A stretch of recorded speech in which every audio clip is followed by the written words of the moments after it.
Pakistan 8th time యుఎన్ఎస్సికి non permanent మెంబర్గా తన టెన్యూర్ స్టార్ట్ చేసుకుంటుంది ఈరోజు. ఐక్యరాజ్య సమితి భద్రతా మండలి మనందరూ తెలుసు. యుఎన్ఎస్సి అనేది యుఎన్లో మోస్ట్ పవర్ఫుల్ బాడీ. శాంతిని కాపాడటానికి ప్రపంచంలో పీస్ కోసం పనిచేసే బాడీ ఇది అనమాట. యుఎన్ఎస్సిలో 5 పర్మనెంట్ సభ్యులు ఉంటారు, 10 మంది నాన్ పర్మనెంట్ సభ్యులు ఉంటారు. నాన్ పర్మనెంట్ సభ్యత్వం, అశాశ్వత సభ్యత్వం అనేది 2 years ఉంటుంది అనమాట. 8th time Pakistan non permanent మెంబర్గా ఎలెక్ట్ అయ్యి టెన్యూర్ ఇప్పుడు స్టార్ట్ అవుతుందన్నమాట. పాకిస్తాన్ జూన్లో ఎన్నికలు జరిగాయి. పాకిస్తాన్తో పాటు ఇతర దేశాలు డెన్మార్క్, గ్రీస్, పనామా, సోమాలియా ఈ 5 దేశాలు కూడా ఎలెక్ట్ అయ్యాయి నాన్ పర్మనెంట్ కంట్రీస్గా. పాకిస్తాన్కి అయితే 193 కంట్రీస్ జనరల్ అసెంబ్లీ సాధారణ సభలో ఉన్న 193 దేశాల్లో 182 దేశాలు ఫేవర్గా ఓటేశాయి. అంటే ఇది చాలా పెద్ద విజయం అని చెప్పొచ్చు అనమాట. ఇంతకుముందు మనం గమనిస్తే కనుక ఆల్రెడీ లాస్ట్ ఇయర్ ఎలెక్ట్ అయిన దేశాలు కొన్ని ఉన్నాయి. Algeria, Guinea, South Korea, Sierra Leone మరియు స్లోవేనియా ఈ దేశాలు ఉన్నాయన్నమాట. మొత్తం ఈ కొత్తగా ఎలెక్ట్ అయిన 5 దేశాలు, లాస్ట్ ఇయర్ ఉన్న 5 దేశాలు, మొత్తం కలిపి 10 అశాశ్వత సభ్య దేశాలు ఉంటాయి యుఎన్ఎస్సిలో. మనందరికీ తెలుసు యుఎన్ఎస్సిలో 5 శాశ్వత సభ్య దేశాలు ఉంటారనమాట. America, Russia, France, Britain, China. ఈ 5 పర్మనెంట్ కంట్రీస్ సంబంధించి వీళ్ళకి వీటో పవర్స్ ఉంటాయి. నాన్ పర్మనెంట్ మెంబర్స్కి వీటో పవర్స్ ఉండవు అనమాట. వీటో పవర్ అంటే ఆర్టికల్ 27 ఆఫ్ యుఎన్ చార్టర్ ప్రకారం ఎనీథింగ్ టు స్టాప్, అంటే అక్కడ ఏదైనా రెజల్యూషన్ని ఒక్క దేశం 5 దేశాలు ఏ దేశం ఆపేసినా అది ఆగిపోయింది. ఓటింగ్ వేయకుండా ఆప్షన్ అయితే అది వీటో కిందకి రాదనమాట. ఏదైతే నాన్ పర్మనెంట్ కంట్రీస్ ఉంటాయో ఆ నాన్ పర్మనెంట్ కంట్రీస్కి వీటో పవర్స్ లేవు. ఓన్లీ పర్మనెంట్ కంట్రీస్కే వీటో పవర్స్ ఉన్నాయి. యుఎన్ఎస్సిలో ఏవైతే పర్మనెంట్ దేశాలు ఉన్నాయో వాటికి మాత్రం వీటో పవర్స్. ఈ 10 నాన్ పర్మనెంట్ దేశాలకి వీటో పవర్స్ లేవన్నమాట.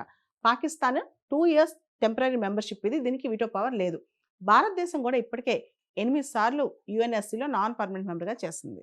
జనరల్గా యుఎన్ఎస్సిలో నాన్ పర్మనెంట్ మెంబర్గా ఎలెక్ట్ చేసుకునేటప్పుడు ఎవరైతే యుఎన్ చార్టర్కి కట్టుబడి ఉన్నారో, అదేవిధంగా ఈక్విటబుల్ జాగ్రఫికల్ డిస్ట్రిబ్యూషన్, అంటే ఒకసారి ఒక దేశానికి అవకాశం వస్తే పొద్దాక సేమ్ కంట్రీ కాకుండా ఆ ప్రాంతంలో ఇంకొక దేశానికి అవకాశం ఇచ్చుకుంటూ వెళ్తారనమాట.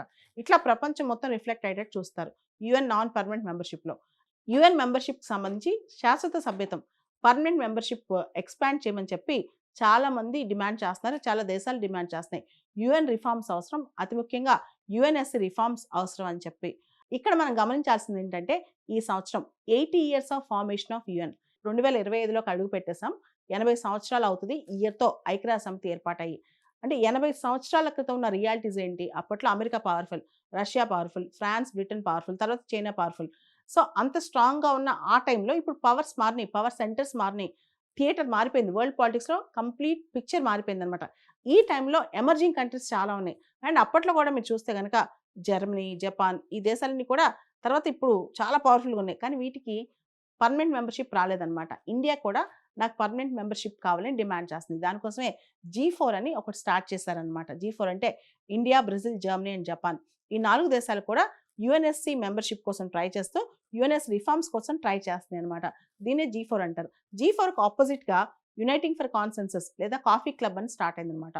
కాఫీ క్లబ్ అంటే ఇటలీ, మెక్సికో, అర్జెంటీనా, స్పెయిన్ ఇలాంటి దేశాలని. ఈ దేశాలు ఏమంటే యుఎన్ఎస్సిలో రిఫార్మ్స్ ఏవద్దు, తెచ్చిన ఈ దేశాలకు మాత్రం G4లో ఏ దేశాలు ఉన్నాయో వాటికి మాత్రం మీరు ఏమీ సపోర్ట్ చేయొద్దని.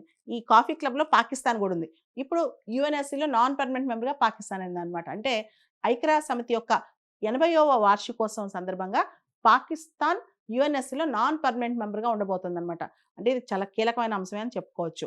ఈ టైంలో అసలు యుఎన్ రిఫార్మ్స్ గురించి ఎంతవరకు పుష్ చేస్తారనేదే పెద్ద క్వశ్చన్. ఇండియా కూడా యుఎన్ఎస్సిలో పర్మనెంట్ మెంబర్ అవ్వాలని చెప్పి ఇప్పుడు ప్రయత్నాలు చేస్తుంది. ముఖ్యంగా India largest democracy, largest populous country, అతిపెద్ద ప్రజాస్వామ్యం, చాలా ఎక్కువ జనాభా ఉన్న ప్రజాస్వామ్యం, అండ్ పర్చేసింగ్ పవర్ ప్యారిటీలో మనం నెంబర్ 3 ఉన్నాం. ఇండియన్ ఎకానమీ ఇప్పుడు 5th లార్జెస్ట్ ఎకానమీ ప్రపంచ ఆర్థిక వ్యవస్థలో. మనం మొదటి నుంచి కూడా యుఎన్ కన్వెన్షన్స్ చాలా వరకు సైన్ చేసాం. యుఎన్ యొక్క ఇంటర్నేషనల్ లాకి మనం కట్టుబడి ఉన్నాం. అంతేకాదు యుఎన్ పీకేఎఫ్కి మనం చాలా కంట్రిబ్యూట్ చేస్తూ వచ్చాం అనమాట. సో ఇండియా అనుకుంటుంది, India contribution, and India has an impeccable nuclear track record. India never waged war on its own. తనకే తను ఏ దేశం పైన ప్రియంటివ్ వార్ ఇండియా చేయలేదు. ఇతర దేశం మనపైన యుద్ధం చేస్తే మనం వాళ్ళపైన తిరిగి యుద్ధం చేసాం అనమాట, అంతే తప్పితే. సో ఇండియా పీస్కి కట్టుబడి ఉన్న దేశం, ఇండియా భిన్నత్వానికి కట్టుబడి ఉన్న దేశం. ఇండియా యూనిటీకి కట్టుబడి ఉన్న దేశం. ముఖ్యంగా ఇండియా ఐక్యరాజ్య సమితి యొక్క విలువలకు కట్టుబడి ఉన్న దేశం కాబట్టి ఇండియాకి యూఎన్ఎస్సీలో పర్మనెంట్ మెంబర్‌షిప్ కోసం ఇండియా ట్రై చేస్తుంది.